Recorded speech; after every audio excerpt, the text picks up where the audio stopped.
موجود هم دی وخت کې جناب ریاض شاهین صاحب سره چې د پی کې 95 ایم پی ای دی د کورمې ایجنسی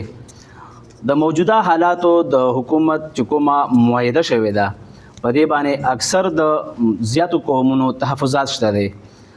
جناب ریاض خان دا راته ووایي چې موجوده چې کوم حالات دي او په کورمه ایجنسی کې او دا چې کومه د حکومتي معاهده شوې ده په دې باندې اکثر د خلکو تحفظات دي. په دې حق تاسو څه وایي؟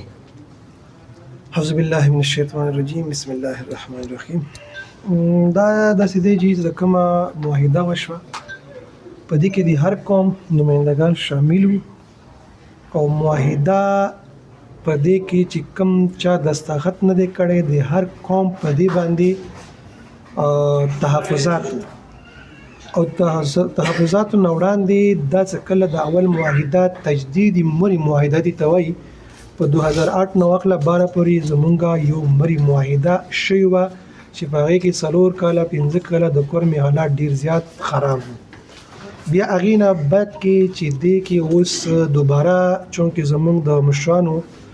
دا وینا په دې کې چې مري معاهده عملي کې او ما په دې باندې قرارداد هم پاس کړی دی په اسمبلی کې چې دې باندې عمل وشي. په هغې کې تجدید کېدل لږ څه نوي څیزونه پکې اډ کولو نو هغې په وجه باندې دې کې 14 نکات وو. په 14 نکاتو کې بیا زمونږ مشران په دې باندې اګري وو. په کوم شي باندې زیات اګري وو چې اپیکس کمیټې کومه فیصله کړې ده صوبایي کابینې د هغې فیصلې مطلب منټس جوړ شوي وو هغې د انډورس کړو او هغې د دې یوه حصه جوړه شوه. کابینه به فیصله کوي حکومت به فیصله کوي چونکې هغې د فیصله وکړه. هغې فیصلې په روشنۍ کې منوعاً هغې باندې زمونږ د اهل سنت قوم اګري وو او اګري دی. هغې کې مین شک دا و چې اسلحې اوچتول او بیا ورسره د مورچې ډنګول او بیا اخر کې د روډ خلاصېدل او دې سره بیا په دې کې که چېرته مورچه موجوده وي د اهل سنت دا خبره وه نو بیا هم د جنګ هغه خطرې دي. زمونږ مري معاهده چې کومه وه هغې کې هغه پرچینار زمونږ 53 کلي چې د اهل سنت وران شوي دي هغه ابدول وو. نو چونکې د مونږ قوم دا خبره وه چې کله مورچه شته او کله اسلحه شته نو هغه علاقې ابدیږي نه. او روډ چې کوم دی اوس د بګن بازار سوځېدلی دی او زمونږ کورونه وران شوي دي بېزتې شوي دي په زرهاو هغه زمونږ کوم خاندانونه دي هغه بې کوره در بدر خاورې په سر پراته دي. نو لحاظه روډ دی اول مه کولاویږي او بیا د دې مخکې روان شي. خو هغې کې اول کې چې کوم څه روان وو لیکلي شوي مسوده تیاره شوې وه هغې باندې زمونږ اهل سنت قوم مکمل اګري وو. ما سره مشران ناست هم دي دلته کې هغې د جرګې غړي او مونږ ټول په دې باندې ورسره برابر وو چونکې اهل سنت په دې مطمئن وو او اهل تشهید نه ټایم واخیستو. دویم فریق چې لاړو په خپلو کسانو کې مختلف قسم هغې کارونه روان کړو ټایم یې واخیستو د اشتعال لپاره چې مونږ اسلحه ورنه کړو مونږ سره ظلم کېږي. هغې خپلې کمیټې جوړې کړې په کراچۍ ته ورسېدو. مختلف د پاکستان په هر لیول چې چېرته لتشي پراته دي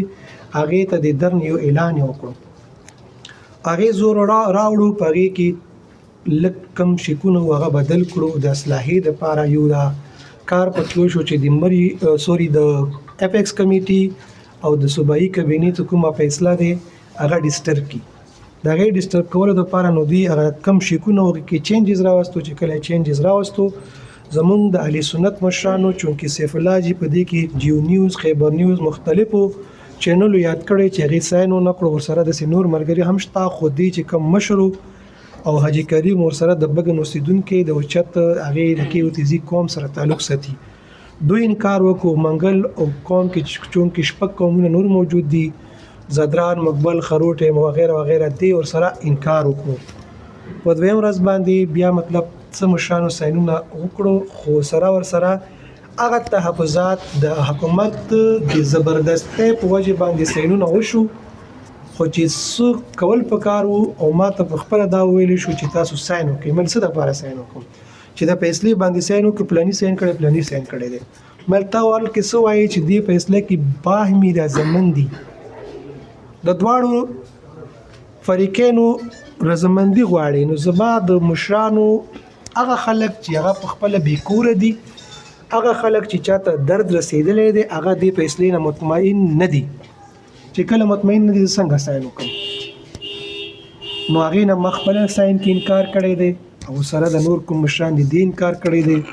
او بیا ما ورته سره د مشرانو دا خبره کړې ده چې یرس بګن خلک اوسم بیکور دي د بګن علاقہ بازار اوسم سوځیدلې پروت دی داغه معاوضه نشته داغه لپاره سہولت نشته او په هغه بازار باندې بتریږي پر چینار ته بروټ کولاوي او بل یو دین خبرول ټول خلکو ته پکار دي تاسو په ذریعہ باندې چې هغه ولکه خلک نه دي هغه د دې حساب سره چې کله بیا ډیر خلک پکې وي د څلور لکه زمونږ آبادی ولکه باندې ټوله کورمه ده او د خپل ځن زیات غني چې څلور لکه دي څلور لکه هم نه دي دوی ټوټل 2,71,000 لتشي په ټولو کورمه کې موجود دي او په پراچینار کې چې کوم اپر کورم یادېږي پیک 96 کم دی چې دوی چې مونږ باندې لار باندې هغه کې تقریبا 1,20,000 زما د اهل سنت رونه دي پاره کې بشره ده پاره کې تری منګل له پاره کې مقبل دي پاره کې پیوار تنګي دي پاره کې سپینه شګه ده سوړ وړ کلی ډیر دي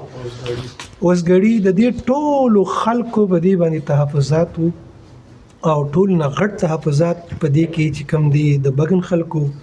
نن ورځې هم هغه په درنه کې ناشتي او خپل درد غواړي خپل د کم تکلیف ورته ملاو شي د دې ازاله غواړي خو سپوري ملاو نه دی وجنه تفصیل خبرم په دې درته وکړه چې زمون هغه قومونه هغه خلک چې هغه بیکور دي هغه خلک چې هغه دردمند دي د فیصلې سره اتفاق نه لري اچھا دا راته وایي چې د پړاشینار تیر شوي جنگونو کې په پړاشینار کې درنه اکثر د سنیانو آبادیانې دکانونه یا هغه مارکیټونه چې موجود دي او د مخالف د فریقین د طرف نه په هغې باندې قبضه شوي دي تاسو د صوبایي حکومت سره داسې خبره نه ده کړې چې دوی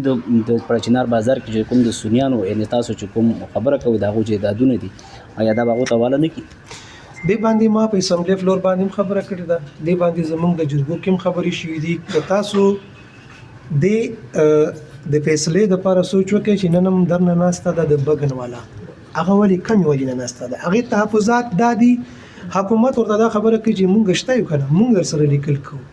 داسې لیکل خو زه به د پراچینار وروڼو سره هم شي یو که نه اوس اول دلته کې مونږ سره مشر ناست دی سیف الله حاجي هغې دا خبره په خپله کوي په هغې وخت کې په جرګې کې په مري معاهدې کې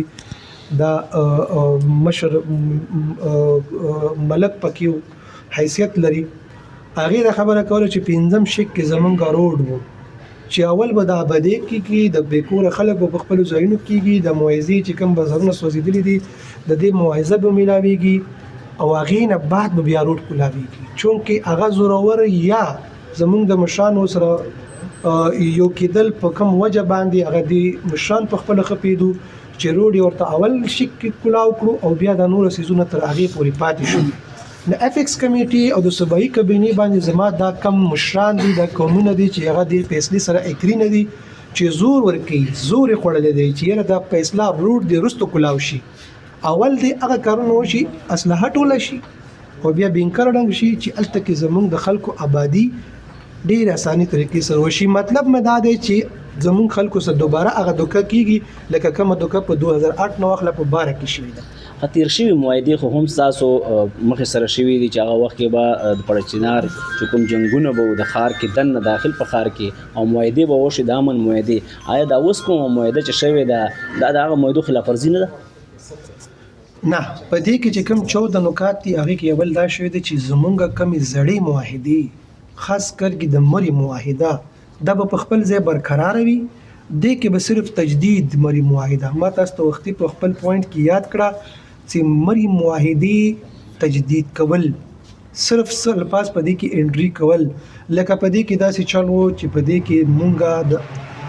پړچم کني یو غټ قوم دی په ټول په کورمه کې اهل سنت کې اهل تشیع کې ټول نه غټ قوم چې دی اهل پړچم کني دی دغه دا تحفظات وو چې د کې مثال کې تور پر التکی په مری کې فیصله شوی و چې کم زمونږ د ځمکو لانجې دي هغه به موږ په مختلفو طریقو باندې کوو. په کورمه کې لږ ډېر کاغذاتي مال چې کم کاغذي لینډ هغه چې جوړ شوی دی سیټلمنټ هغه شته او په کورمه کې په لوور کورم کې شته په اپر کورم کې شته په سنټرل کورم کې نشته او بورډرز لږ ډېری ایریا لکه مقبل قوم په دې علاقې کې نشته. د دې لپاره په هغه ټیم کې جرګه ډېر وګدا شوی و نو هغه کې مین وجه د سنټرل کورم د غټو قومونو څپاړچم کني الیشیزي قوم مسوزي قوم هغه خبره دا و چې ما انګريز نه دی منلې چې کله ما انګريز نه دی منلې د انګريز نه منلو په وجه باندې دا ما د لپاره به تپ مختلف شکونه واچي هغه شک کې چې قبایلی روایت چې کوم زموږ کې دي دا موږ په قبایلی روایت تقسیمو. ته د انګريز غلام تیر شوی علي تشي ته وایي ته د انګريز غلام تیر شوی ما د انګريز غلامي نه ده منلې پاره کې تا د کاغذاتي مال الفاظ چین ما ته رواج کوم او ورسره قبایلی روایت اچي تب لکه سید کرم وای لکه دا هغه د پړچم کني مینز دی هغه هم د اهل تشی په نوم باندې دی نو آیا د بیا د اهل تشی د پری دی نو د لپاره قبایلی روایت او لکه داسې مثال اوس وخت لینډ کمیشن چې کوم کمیشن جوړو مختلفو سلور 500 ځای لپاره داسې یو څو الفاظ لکه چې کوم علاقہ ورانه شو مثال جنگ جوړ شو یا مونږ جوړ کو پاره باندې دوباره چا علاقې کې حمله وکړه چې چا ډس کړی مونږ بس له ټولو چې چا ډس کړی بیا اسلحه وا نو هغه باندې مونږ 1 کروڑ روپے جرمانه وی او ورسره هغه خلکو باندې مونږ اپریشن کو نه دی وجنه دا کاغذونه ډیسټرب نه شي تجدید مری موحده ده اخلي او داغه د وجنه په سیمه کې شخړې را پیدا کړي. رمضان شینواره، پیام خیبر، پیښور.